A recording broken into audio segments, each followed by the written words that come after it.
Video ini khusus untuk yang punya otak. Yang tidak punya otak, skip saja. Oke teman-teman, kembali lagi dengan saya Fikrido. Seperti biasa kita akan buat video reaction lagi soal sepak bola Indonesia. So seperti apa videonya, tanpa basa-basi, tanpa lama-lama, mari kita simak sama-sama. Let's go.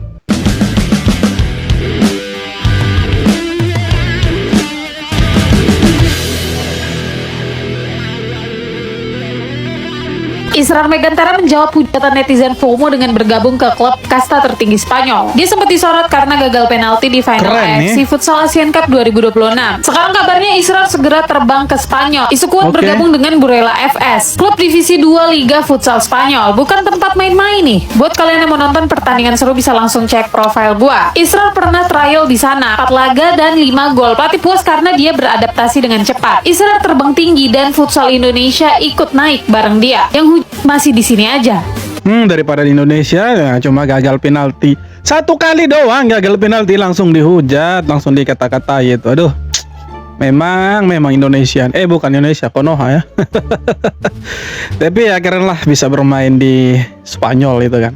Luar biasa itu yang hujat. Betul itu. Kira kemana-mana itu. Belum tentu juga bisa main futsal itu yang hujat-hujat itu. Malaysia, yang secara mendadak merasa lebih layak tampil di FIFA Series bulan depan di Indonesia dibanding Saint Kitts and Nevis yang sudah resmi terdaftar sebagai peserta. Dan kali ini, ceritanya naik level. Bukan lagi sekadar wacana, bukan lagi sekadar omongan, tapi kabarnya mereka sampai mengirim proposal pengajuan resmi ke FIFA. Isinya jelas, mereka ingin menggantikan Saint Kitts and Nevis. Alasannya, karena merasa lebih layak. Dari sini saja banyak federasi sebenarnya sudah paham, ini bukan jalur yang normal. Karena FIFA Series itu bukan turnamen dadakan. Begitu ngebetnya mereka, nafsunya mereka mau main di FIFA Series itu. Kasihan. Mohon maaf ya, Dek Malaya. Itu cuma Indonesia tuh tidak ada negara-negara lain dari Asia Tenggara. Jadi untuk Dek Malaya janganlah sok-sokan mau lobby sana lobby sini. Kalau tidak punya orang dalam di FIFA jangan itu. Jangan ya. Kalau Indonesia boleh lah, karena Indonesia sekarang statusnya tuan rumah, host dari FIFA Series 2026 untuk Asia Tenggara maksudnya. Itu ada Indonesia, cuma Indonesia. Jadi Malaysia kalau mau ikut memang tidak bisa. Itu karena negara-negaranya itu sudah ditentukan ya, si A, si B, si C main di Indonesia. Bukan tiba-tiba datang ajukan proposal. Kacau itu. Malaysia yang sebelumnya sudah sempat mengirim surat resmi meminta slot pengganti Saint Kitts and Nevis, kini bergerak ke tahap berikutnya yang jauh lebih berani, jauh lebih frontal, dan jujur saja jauh lebih beresiko secara diplomasi olahraga. Karena yang mereka lakukan bukan lagi sekadar meminta izin ikut, tapi mencoba mempengaruhi 2 peserta resmi, yaitu Bulgaria dan Kepulauan Solomon, untuk mempertimbangkan boikot terhadap FIFA Series yang digelar di Indonesia. Boikot. Dan di titik ini, ceritanya berubah. Ini bukan lagi soal Malaysia ingin ikut. Ini soal Malaysia tidak ikut, tapi berusaha mengganggu turnamen. Sebenarnya begini ya, saudara-saudara. Mereka ini iri lihat Indonesia gitu. Kok bisa FIFA ini menganak-emaskan Indonesia dan menganaktirikan Malaysia begitu? Apa sih kelebihannya Indonesia gitu kan? Ya wajar lah. Tetangga itu kalau ada tetangga yang lain sukses, punya barang sedikit ya kan, tetangga yang lain pasti walaupun tidak secara langsung dia bilang dia iri, tapi dari tindakannya, dari cara dia berbicara sinis itu menandakan dan buat dia, kita bisa berpikir bahwa ini dia cemburu. Ya sama lah seperti Malaysia begitu kan. Kita ini tetangga dekat begitu. Bahkan mereka bilang kita serumpun, abang adek mereka bilang. Wajar lah kalau mereka cemburu gitu kan. Ya tetangga, kalau ada tetangga yang lain yang sukses pasti ada. Ya irilah sedikit begitu kan. Ada punya beli barang kulkas gitu kan. Iri nih tetangga yang lain gitu. Sama lah kayak Malaysia begitu kan. Kok bisa FIFA ini pilih Indonesia di FIFA Series? Harusnya kita dong. Kenapa? Alasannya ada kenapa mereka iri.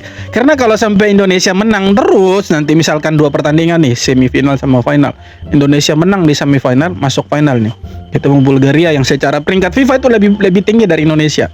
Kalau sampai kita menang 2 pertandingan, otomatis rank FIFA kita naik. Kalau naik artinya nanti kita ada di atasnya Malaysia. Itu yang mereka tidak mau. Mereka mau Indonesia selalu ada di bawahnya mereka. Padahal mereka lupa kingnya ASEAN itu Indonesia. Hanya Indonesia, tidak ada yang lain. Jadi ya wajar lah kalau mereka mencoba-coba untuk mau boykot lah, mau ajukan proposal lah, segala macam lah. Wajar. Memang itu sudah bagian dari Malaysia, tradisinya Malaysia. Kenapa sih? Karena memang ya dari pemainnya saja ilegal, futsalnya juga gagal, tukang klaim sana sini. Memang itu melekat dengan dirinya mereka gitu. Melekat begitu kan. Jadi tidak heran kalau ada ya Malaysia mau boykot lah segala macam. Itu memang melekat dengan namanya mereka, melekat Malaysia. Tukang palsukan dokumen semua ada di mereka. Jadi wajar lah kalau mereka iri dengan kita. Wajar sebenarnya. Kalau saya melihat wajar, si jersey kuning itu wajar. Mereka iri itu wajar. Lepas ni kalau Malaysia jumpa dengan Vietnam, tolong bagi tahu budak-budak Vietnam yang Harimau Malaya akan menang lagi. Wah, percaya diri mereka kan. Karena mereka tujuh pemainnya mereka tuh kembali. Makanya mereka tulis apa? We are back. Kau pikir bermain di Vietnam mau kasih tinggal kau menang? Ya, tidak bisa. Itu hanya Indonesia yang bisa menang. Okey ya, kita dapat satu news yang sangat-sangat panas berkaitan dengan pemain-pemain ini. Okey, news ni sebenarnya keluar tengah malam tadi. Aku tak tidur waktu tu, tapi aku malas lah nak buat video tengah-tengah malam kan. Pagi tadi pun aku agak busy, so sekarang baru aku sempat untuk post pasal video, post pasal isu ni, yang mana secara tiba-tiba ketujuh pemain ini telah pun hukuman digantung tu, yang gantung 12 bulan tu, tiba-tiba hukuman tu telah pun diketepikan. Okay, so pemain-pemain ini boleh bermain untuk club and country lah actually. So jom kita sembang sikit. Sebelum tu korang yang minat konten-konten bola sepak, boleh tekan butang follow dekat sini dan tekan mantap. Sebenarnya satu lagi sebab kenapa aku tunggu lama sikit, beberapa jam untuk buat video ni, sebab aku nak kumpulkan info lah. Pokok kita ada dapat details yang lebih penting kenapa pemain-pemain ini boleh dilepaskan macam tu je. Tapi setakat ni semua berita ataupun semua social media melaporkan artikel yang sama lah. So aku akan baca untuk korang. CAS has allowed 7 suspended Harimau Malaya players to resume playing, according to FAM. Ya, mereka punya pemain 7 orang itu ditangguhkan lah mereka punya sanksi. Itu sementara, sifatnya sementara. Nanti ini kabarnya tanggal 26 Februari itu baru keluar keputusan dari CAS itu, apakah memenangkan Malaysia atau justru Malaysia kembali menangis ya. Itu nanti keputusannya, itu keputusan sidang akhir itu di tanggal 26 Februari ini. Apakah 7 pemain ini benar-benar mereka itu kakek neneknya orang Malaysia, atau memang benar yang dituduhkan sama FIFA, yang diinvestigasi sama FIFA bahwa 7 pemain ini itu kakek neneknya bukan orang Malaysia. Itu dipalsukan dokumennya. Nanti kita lihat saja lah. Nah, untuk sekarang mereka bisa main lah untuk klubnya mereka, bisa kembali main untuk Malaysia. Dan ya mungkin kemungkinan besar mereka juga bisa main untuk Malaysia nanti lawan Vietnam. Makanya mereka senang sekali nih. Mereka sekarang sudah percaya diri sekali. Mereka bisa kasih kalah Vietnam nanti di Hanoi nanti itu. Kita lihat saja Vietnam atau Malaysia yang lolos. Tidak perlu risau, tidak perlu cemas. Karena apa? Karena Indonesia sudah punya tempat di sana. Mereka nih harus baku hantam. Siapa yang pun yang menang nanti ini, Malaysia atau Vietnam, mereka lah yang lolos. Kalau Indonesia ya tidak perlulah baku hantam. Kita siap tenaga aja lah baku hantam nanti di putaran final itu Piala Asia. Kesian lah mereka nih. Rela-rela mereka nih pakai pemain ilegal ini kan demi lawan Vietnam. Kesian. Tak terima hanya Malaysia yang kena sanksi. Fans Harimau Malaya sebut FIFA pilih kasih ke Indonesia. Indonesia perlu juga diteliti naturalisasinya. Bangke. Tak terima hanya Malaysia. Begini ya, sebenarnya kita punya pemain naturalisasi yang tidak perlu ditelisik lebih jauh pun. Ya dari negara-negara lain bahkan sudah tahu juga sebenarnya kalau pemain-pemain Indonesia ini bukan palsu, asli ini. Itu semua bisa dipertanggungjawabkan lah, mau dari dokumennya bisa, ya kan, mau tes DNA pun bisa, semua bisa. Dan bahkan kita punya pemain-pemain ini yang bermain di luar, yang punya garis keturunan Indonesia itu tidak kurang, itu banyak, melimpah. Jadi kalau mereka bilang FIFA pilih kasih lah, kenapa Indonesia tidak diselidiki pemainnya? Buat apa selidiki? Buang-buang uang. pikir itu uang sedikit, kalau mau diselik itu pasti buang-buang uang banyak. Jadi daripada buang-buang uang banyak, mending buatlah event yang besar, pertemukan antara Indonesia dan Malaysia, baku hantam di sana supaya tahu nih mana nih pemain naturalisasi yang jago, apakah dari Indonesia atau Malaysia. Tapi kalaupun buat pertandingan itu pasti kita menang. Kenapa? Karena pertandingan terakhir saja itu tanpa pemain-pemain jagoan kita, mereka kena hajar 4-1 bos. Apalagi kalau kita pakai pemain-pemain yang ada sekarang, J.Itses, Kevin Dix, belakang ada Audero, ada Martin Pas. Woi, tambah lagi di depan ada Ole Romeni, tengah Tom Hai, matilah. Mati Vietnam saja kita kubur hidup-hidup. Di Hanoi mau Malaysia lagi pasti ya selesai itu. Kembali mereka ke neraka nanti itu. Dia bilang kalau dia keturunan Malaysia dari akar kakek neneknya. Ya, template. Template. Situ pemain bola apa pejabat? Biasa di Konoha ya, template di Konoha biasa. Tahu nggak bedanya pemain bola sama pejabat? Kalau pemain bola jago giring bola. Kalau pejabat jago giring opini.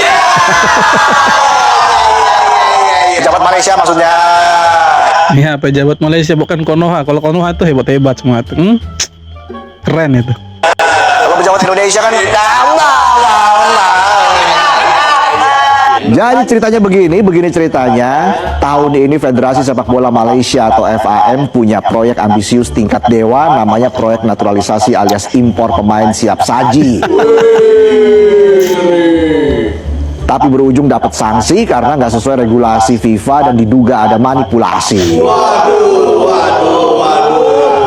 Ya, Malaysia ini niatnya mulia, mau bikin harimau Malaya jadi galak kayak singa Afrika. Wow. Tapi malah jadi kucing Anggora. Jadi kucing Anggora tambah cantik lah itu. Comelnya. Dia makan molor ngeong. Gimana tadi ngeongnya? Tambah lagi ngakak. Itu mah penonton. Dia molor ngakak ngutang. Pada 26 September lalu, FIFA resmi menjatuhkan sanksi untuk timnas Malaysia setelah menemukan adanya pelanggaran serius dalam proses tersebut. FAM dinyatakan bersalah melanggar pasal 22 Kode Disiplin FIFA karena terbukti memalsukan serta memanipulasi dokumen 7 Bayangkan 7 pemain naturalisasi itu dokumennya palsu semua itu. yang lucunya lebih lucunya mereka tuduh Indonesia, mereka bilang Indonesia yang cepu nih, Indonesia yang lapor ke FIFA kalau 7 pemain ini tuh dipalsukan dokumennya. Nah sekarang kalau kita berpikir ya secara logika, ngapain sih Indonesia lapor? Apa yang dirugikan dari Indonesia? Yang tidak ada, maksudnya secara poin FIFA pun kita tidak terpengaruh, ya kan, pertandingan pun kita hasilnya kita tidak terpengaruh. Ngapain kita lapor? Dan itu bukan hanya 1-2 orang yang menuduh Indonesia yang melapor di sana, yang cepu ke FIFA. Itu mungkin sebagian besar, bahkan mungkin 1/8, 1/4 lah. Itu masyarakat Malaysia menuduh Indonesia yang lapor ke FIFA. Ternyata semakin ke sini terbongkar semuanya. Bukan Indonesia yang lapor, tapi Vietnam. Ada orang dalam Vietnam di FIFA itu yang merasa janggal dan merasa bahwa negaranya dirugikan, maka dia laporlah ke FIFA. Tolong dong diinvestigasi 7 pemain Malaysia ini, sepertinya mencurigakan 7 orang ini. Tolong dong ditelusuri lebih jauh. Ditelusurilah sama FIFA. Kenyataannya menyakitkan. 7 orang itu dokumennya dipalsukan. Kakek neneknya tidak pernah lahir di Malaysia. Begitu. Kalian masih ingat kasus pemain naturalisasi Malaysia kemarin? Ternyata Vietnam yang cepuin. Nah, Sekretaris Jenderal Konfederasi Sepak Bola Asia, Vietnam, Datuk Seri kan? Windsor Paul John menyatakan Vietnam adalah pihak yang mengadukan keabsahan 7 pemain naturalisasi Malaysia. nah. Federasi Sepak Bola Vietnam langsung melayangkan surat yang mempertanyakan pemain naturalisasi Malaysia setelah laga kualifikasi Piala Asia 2027 pada Juni 2025 yang berakhir dengan kemenangan 4-0 untuk skuad Harimau Malaya. Saat Badut ini ketemu Malaysia badut sedang ini. banding ke pengadilan arbitrase olahraga soal kasus naturalisasi ini. Nah, kalau Vietnam yang lapor Malaysia menurut saya wajar. Kenapa? Karena Vietnam paling dirugikan, kebobolan 4 gol, terancam tidak lolos ke Piala Asia, rank FIFA juga ikut turun, ya kan? Jadi wajar kalau si Vietnam ini yang lapor sebenarnya, bukan Indonesia. Kalau Indonesia lah ngapain? Sampai-sampai kan ada yang sampai sarkas ke Presiden Prabowo kan, bilang itu yang di New York itu ngapain? Mereka seolah-olah menuduh, oh, ini Pak Prabowo ada di Amerika ya, ketemu dengan Putin. Nah, itu pasti Pak Prabowo nih yang lapor. Ngapain coba Pak Prabowo urus mereka? Itu kecilan secuil aja kayak tai kuku harus diurus sama Prabowo, itu kan lucu. Ternyata yang lapor itu Vietnam, dan ya masuk akal kalau Vietnam yang lapor, karena kalau lihat dari segi apapun, dari berbagai sisi, ya tetap Vietnam yang dirugikan, ya kan? Terancam mereka tidak lolos. Kalau pertandingan terakhir itu mereka kalah lagi dari Malaysia, maka Vietnam dipastikan tidak lolos Piala Asia, bro. Makanya ya Vietnam ini ya harus berdoa banyak supaya nguyen-nguyen ini mereka bisa main nanti di Piala Asia. Nah, kalau sampai Malaysia menang di pertandingan terakhir, selesai mereka. Apalagi 7 pemain itu sekarang sudah kembali. 7 pemain yang dinaturalisasi yang katanya ilegal itu sudah kembali dan bisa bermain untuk Malaysia. Selesailah Vietnam itu. Ya siapapun yang menang ya kita tidak peduli, ya kan? Karena Indonesia sudah punya tempat di sana. Ya sekarang tinggal dorong baku hantam lah di lapangan sana. Siapa yang menang pasti akan susul Indonesia. Dan dari Indonesia ini satu-satunya dari Asia Tenggara yang sudah punya tempat di sana. Wajarlah kalau orang bilang Indonesia nih king gitu kan. Karena hanya king yang punya tempat spesial di sana kan gitu. Sombong sedikit kan tidak masalah gitu kan. Ya wajarlah. Kalau banyak-banyak nanti mereka bilang, Konoha sombong. Padahal kita kasih tahu fakta yang sebenarnya. Tapi mereka bilang kita sombong. Tapi tidak apa-apa. Begitulah. Kadang kenyataan atau fakta itu lebih menyakitkan. Ya. Terkhusus untuk Malaysia memang mereka sulit untuk terima fakta bahwa mereka selalu di bawah Indonesia. Sulit sih. Oke, jadi itu dia beberapa video. Tanggapan komentar dari netizen soal sepak bola kita. Dan seperti apa tanggapan kalian, silahkan tulis kolom komentar. Terima kasih banyak sudah nonton. Kita jumpa lagi di video-video berikutnya. Thank you, bro.